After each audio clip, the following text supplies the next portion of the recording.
Degree of hotness और coldness of the body. और अब हम इस वीडियो में चर्चा करेंगे कि हम टेम्परेचर को मापेंगे कैसे, मेजर कैसे करेंगे। So this topic of discussion is the measurement of temperature. Okay. So जो मेजरमेंट ऑफ टेम्परेचर का जहाँ तक सवाल है, तो हम टेम्परेचर को एक डिवाइस से मापते हैं, उसको हम थर्मोमीटर बोलते हैं। तो थर्मो का मतलब हीट होता है, मीटर का मतलब मेजरमेंट होता है। तो डिग्री ऑफ हीट को यदि मापना है आपने, तो उसको उस डिवाइस का नाम थर्मोमीटर होता है।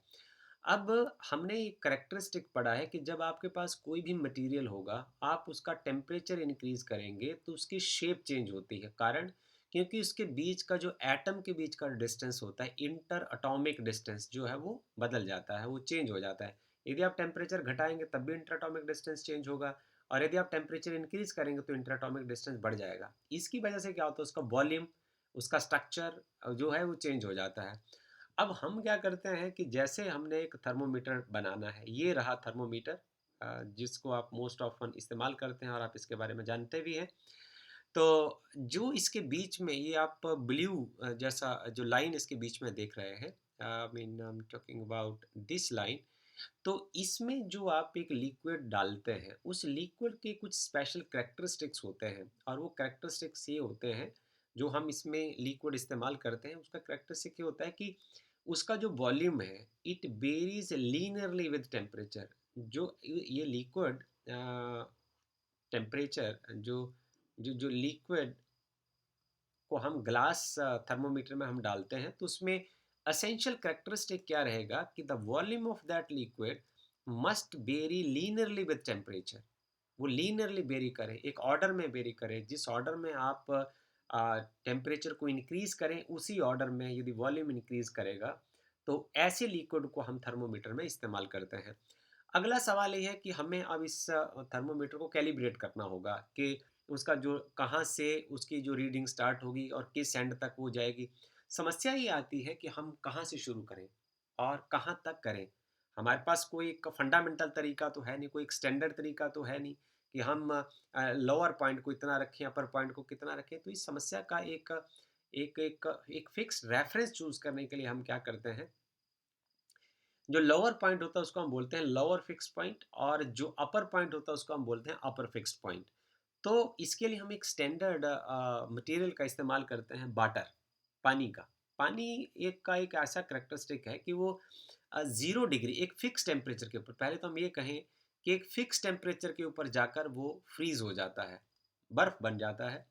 और एक फिक्स टेम्परेचर पर जाकर वो बॉयल करना शुरू हो जाता है, माने पानी जो है वो भाप बनना शुरू हो जाता है, और ये अवस्थाएं फिक्स रहती हैं।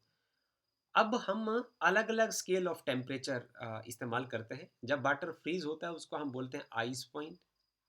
तो लोअर पॉइंट हो जाएगा आइस पॉइंट, और जिस पॉइंट पर पानी जो वो भाप बनना शुरू होता है उसको हम बोलते हैं steam point. This point is called steam point. और इसको लोअर फिक्स पॉइंट और upper fix point of the scale भी हम कहते हैं। अब आप जानते हैं कि जिस तरीके से आप लंबाई को सेंटीमीटर में भी माप सकते हैं, मीटर में भी माप सकते हैं, किलोमीटर में भी माप सकते हैं, फुट में भी माप सकते हैं, माइल्स में भी माप सकते हैं। इसी तरीके से हम टेम्परेचर को भी अलग अलग स्केल से माप सकते हैं। और पर टेम्परेचर नहीं चेंज होगा। यदि मान लो आपके पास एक रॉड है, फॉर एग्जांपल ये देखिए, ये आपके पास एक रॉड है, इसका एक एंड ए है और इसका दूसरा एंड बी है। यदि मान लो ये रॉड 1 मीटर की है, ओके, तो ये सेंटीमीटर में यदि हम मापेंगे तो ये 100 सेंटीमीटर है, okay. But length of the rod will not change. इसी तरीके से यदि हम टेम्परेचर को मापते हैं, चाहे हम सेल्सियस स्केल में मापें, हमारे पास डिफरेंट स्केल्स होती हैं इसको मापने की, इसकी हम अभी आपके साथ चर्चा करेंगे। यदि हम सेल्सियस स्केल में मापेंगे, यदि हम फ़ारेनहाइट की स्केल में मापेंगे, तो टेम्परेचर थोड़ा ना चेंज हो जाएगा, टेम्परेचर तो उतना ही रहेगा। तो सेल्सियस स्केल में यदि हम बात करें तो उसको हम लोअर फिक्स पॉइंट, जहाँ जिस स्टेज के ऊपर, जिस टेम्परेचर के ऊपर पानी जो है वो बर्फ़ बनना शुरू हो जाता है, वो फ्रीज़ हो जाता है, उसको हम 0 डिग्री सेल्सियस रख देंगे, राइट। और जिस टेम्परेचर के ऊपर वो भाप बनना शुरू हो जाता है उसको 100 डिग्री सेल्सियस रख देंगे। और इसके जो बीच के पॉइंट होंगे, इनको हम 100 बराबर हिस्सों में बांट देंगे, right. So this is the difference between the steam point and ice point will be divided into 100 equal parts. उनको हम 100 बराबर हिस्सों में बांट देंगे. अब फारेन हाइट स्केल में हम क्या करेंगे, जहाँ जिस स्टेज के ऊपर पानी जो है वो बर्फ बनना शुरू हो जाता है, मीन्स वो फ्रीज हो जाता है, उसका वैल्यू है 32 डिग्री फ़ारेनहाइट. और 32 degree Fahrenheit and 0 degree Celsius measure the same temperature. ये सेम टेम्परेचर को मापते हैं. फ़ारेनहाइट स्केल में जो अपर फिक्स पॉइंट होगा, जिस स्टेज के ऊपर आपका जो पानी है वो भाप बन जाएगा, this is 212 degree Fahrenheit. So this means that 212 degree Fahrenheit is equivalent to 100 degree Celsius. ये दोनों एक दूसरे के बिल्कुल एकदम से बराबर होंगे, क्योंकि टेम्परेचर तो वही रहेगा ना. सो इस तरीके से हम 212 और 32 डिग्री को की जो एक बीच के लेंथ है, इसको हम 180 इक्वल पार्ट्स में डिवाइड कर देंगे. इसके जो पार्ट्स होंगे वो 180 इक्वल पार्ट्स होंगे. राइट. सो हम जब फॉर एग्जांपल हम इसके अब इन दोनों के बीच में हम जैसे रिलेशन बनाएंगे, तो रिलेशन कुछ इस तरीके से बनता है कि temperature in the Fahrenheit scale minus lower fix point that is 32 divided by जितने आपने उसके इक्वल डिवीजन किए दैट इज 180. और यहाँ देखिए आप सेल्सियस स्केल में मैं इसको ऐसे लिखूँ, reading in the Celsius scale minus lower fix point that is 0 और जितने आपने इसके पार्ट किए 100. सो उसके बाद यदि रिड्यूस होकर टेम्परेचर इन सेल्सियस स्केल के बराबर हो जाएगा. राइट. सेल्सियस स्केल और फ़ारेनहाइट स्केल के बीच में हम एक ग्राफ ड्रॉ करें, और जो सेल्सियस स्केल की जो वेरिएशंस हैं उसको हम एक्स एक्सिस से डिनोट कर रहे हैं. This point shows the 0 degree Celsius and this is 100 degree Celsius, and y-axis is shown by the Fahrenheit scale. So this is 32 degree Fahrenheit and this is 212 degree Fahrenheit. So this is what the lower fixed point on the Fahrenheit scale, and this is the upper fixed point on the Fahrenheit scale. This is lower fixed point on the Celsius scale and this is upper fixed point on the Fahrenheit scale. So आप दोनों scale से इकट्ठा देख सकते हैं. देखिए जब 0 degree है, 0 degree Celsius is equivalent to the 32 degree Fahrenheit scale. You can see here.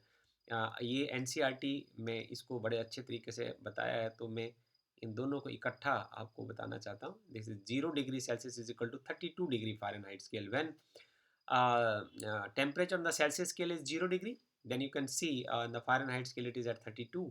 और यहाँ आप देखिए इस पॉइंट के ऊपर when the temperature at Celsius scale is 100 degree, then on the Fahrenheit scale it is 212. So you can see over here, आप यहाँ देख सकते हैं. What does this mean? This means that scales बेशक डिफरेंट हो सकती हैं, बट वो दोनों ही सेम टेम्परेचर को मेजर करती हैं. इस ग्राफ से हम ये सीख सकते हैं. सो और जो इसके बीच में से रिलेशंस होंगी, इसको हम मैथमेटिकली डेवलप करना पसंद करेंगे. सो यहाँ देख लीजिए एक बार फिर से. This the lower fix point on the in the Celsius scale, that is 0 degree Celsius. This is 32 degree Fahrenheit, and upper fixed point is 100 degree Celsius in the Celsius scale and 200 degree Fahrenheit on the Fahrenheit scale. And this upper fixed point and lower fixed point is divided into 100 equal parts, and this upper fixed point and lower fixed point is divided into 180 equal parts. So we'll try to develop very good mathematical relations now between the different scales of temperature. Okay. दो scale of temperature, एक Celsius scale of temperature को मापने के लिए Celsius scale का हम इस्तेमाल करते हैं. फ़ारेनहाइट स्केल के बारे में हमने बातचीत कर ली है. इसी तरीके से जिस तरीके से आप लेंथ को सेंटीमीटर में, मिलीमीटर में, किलोमीटर में, माइल्स में, फुट में ऐसे माप सकते हैं, ऐसे टेम्परेचर को भी अलग अलग स्केल से मापा जा सकता है. पर हमारे पास जो जो हमारा फंडामेंटल तरीका है उसको मापने का वो कभी चेंज नहीं होगा. तो एक रियूमर स्केल भी एग्जिस्ट करती है टेम्परेचर को मापने के लिए. उसमें आप देखें कि उसका जो लोअर फिक्स पॉइंट होगा वो 0 डिग्री र्यूमर होगा, और जो उसका अपर फिक्स पॉइंट होगा वो 80 डिग्री र्यूमर होगा. और इसके जो बीच के पार्ट होंगे, अपर फिक्स पॉइंट और जो लोअर फिक्स पॉइंट होगा, वो 80 इक्वल पार्ट में डिवाइड होगा. और इसी तरीके से हमारे पास केल्विन स्केल एग्जिस्ट करती है, तो उसमें जो लोअर फिक्स पॉइंट होगा वो 273 डिग्री केल्विन होगा, और अपर फिक्स पॉइंट जो होगा वो 373 केल्विन होगा. ओके. अब हम एक रिलेशन डेवलप करने की कोशिश करते हैं. आप देखिए कि जो टेम्परेचर है, फॉर एग्जांपल आप टेम्परेचर किसी भी टेम्परेचर है, रूम टेम्परेचर की बात कर लेते हैं. तो यदि रूम टेम्परेचर की वैल्यू सेल्सियस में 37 डिग्री सेल्सियस आती है, तो वो फ़ारेनहाइट स्केल में 37 तो नहीं होगी, बट टेम्परेचर तो वही होगा जो रूम में एग्जिस्ट करता है, र्यूमर स्केल में वही होगा, केल्विन में भी वही होगा। तो हम एक कोशिश करते हैं कि जो भी स्केल से हम टेम्परेचर मापते हैं, तो वो स्केल उसको मापेगी कैसे, उसका फंडामेंटल तरीका क्या होगा। तो हम क्या करते हैं कि हमारा तरीका ये रहता है कि कोई भी रीडिंग, जैसे सेल्सियस स्केल की हम बात करते हैं, उसके बाद उसका लोअर फिक्स पॉइंट कितना होगा। जैसे यहाँ 0 है, और उसको कितने पार्ट में आपने डिवाइड किया हुआ, वो रेशो बना देंगे। ओके, इससे जो टेम्परेचर मतलब जो आंसर आएगा, ये रेशो जो होगी, ये रेशो रहेगी। अब फ़ारेनहाइट स्केल में देख लीजिए, कोई भी रीडिंग फ़ारेनहाइट स्केल की, उसका lower fixed point that is 32, and it is and this scale is divided into 180 equal parts. Okay, अब र्यूमर स्केल में चलते हैं। र्यूमर स्केल में any reading in the rumour scale minus lower fixed point and the number of equal divisions, these are 80, right? Any reading in the Kelvin scale minus lower fixed point, that is 273, divided by number of equal division on the Kelvin scale, that is 100. So you can develop now the relation any between any two of these. तो हम सबसे पहले first to को ले लेते हैं, 1 2 then 3 and then 4। आप यहाँ से चूज कर लीजिए। यहाँ आ जाएगा हमारे पास थीटा सी अपॉन 100 बचेगा, and this theta F minus 32। ये है कोई भी रीडिंग, फ़ारेनहाइट की कोई भी रीडिंग जो होगी, वो आपने यहाँ पुट कर देनी है। -32 लोअर फिक्स पॉइंट और 180। यदि हम इसको यहाँ से सॉल्व करते हैं, theta C is equal to 100 इधर चला जाएगा, 100 by 180 theta F minus 32। Okay, so इसको आप डिवाइड कर दीजिए, 0 से 0 कैंसिल हो जाएगा, 2 5 and 2 into 9 18। So theta C is equal to 5 by 9 into theta F minus 32। तो ये आप छोटी क्लास में ऑलरेडी पढ़ भी चुके हैं। अब हम लेते हैं सेल्सियस के बीच में और केल्विन के बीच में क्या रिलेशन होता है। फर्स्ट और 4 को हम चूज करते हैं यूजिंग फर्स्ट एंड 4। ओके, तो फर्स्ट रेशो से आएगा थीटा सी अपॉन 100, फोर्थ रेशो से आएगा थीटा के माइनस 273/100। तो 100 से 100 कैंसिल हो जाएगा, तो यहाँ से आप थीटा के केल्विन जो है उसको यदि आपने निकालना है, you can write just theta के temperature in the kelvin is equal to theta C plus 273। तो ये आप मोस्ट ऑफन केमिस्ट्री में यूज़ करते हैं। जैसे फॉर एग्जांपल आपको 37 डिग्री सेल्सियस यदि टेम्परेचर है, या आप कहें कि 27 डिग्री सेल्सियस यदि टेम्परेचर है, if if theta c is equal to 27 degree Celsius, then in the Kelvin scale you can write it is 27 plus 273, so this is 300 Kelvin. This is most of the time used by you in chemistry, right? So इसी तरीके से हम जैसे देखें कि Celsius में और rumour में क्या रिलेशन है, तो यहाँ से आपके पास आ जाएगा थीटा सी बाई 100, ये देख लीजिए, और र्यूमर बाई 80। सो आप यहाँ 0 से 0 कैंसिल हो जाएगा, theta C is equal to 10/8 into theta R. इसको काट दीजिए, 5 आ जाएंगे, यहाँ 4 आ जाएंगे। So theta C is equal to 5/4 into theta R. आप फ़ारेनहाइट का र्यूमर के साथ, फ़ारेनहाइट का केल्विन के साथ, किन्हीं दो को आप लेके आप अनदर जो रिलेशंस हैं उनको आप डेवलप कर सकते हैं। So this is all about the interesting part of this, how the temperature could be measured. Temperature को हम कैसे मापते हैं, टेम्परेचर स्केल का, how to measure the temperature, उस कॉन्सेप्ट के बेस के ऊपर हम आपके साथ एक प्रॉब्लम करना चाहते हैं। सवाल ये है कि at what temperature Celsius scale and Fahrenheit scale give the same reading. So हम ये मान लेते हैं कि let theta be the temperature, let theta be the temperature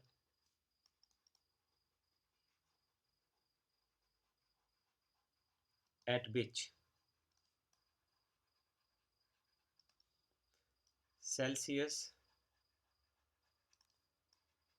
and Fahrenheit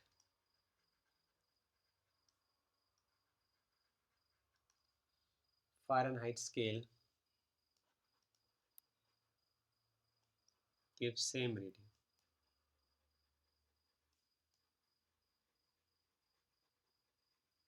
Okay, so we can use the concept what we are using now.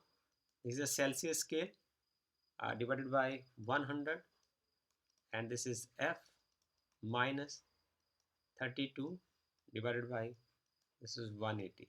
So here when theta c and Fahrenheit will give the same reading. Let this temperature is some theta. So I can write now this is theta by 100 is equal to theta minus 32 by 180. Okay, सो अब इसको solve कर लीजिए, यहाँ काट दीजिए, पास आ जाएगा 18 time theta is equal to 10 times theta minus 320. So this is what we have, 18 time theta minus 10 time theta is equal to minus of 320. So we have here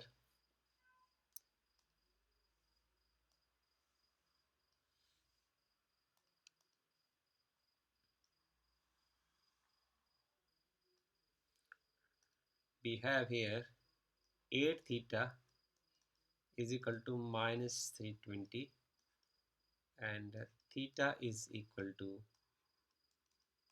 minus 40, right? This 40 degrees is the reading at which both Celsius and Fahrenheit scale will have the same reading. Okay, so I hope that you will enjoy this video, and if you have any question, confusion or question, you can write in the comment box. Thank you.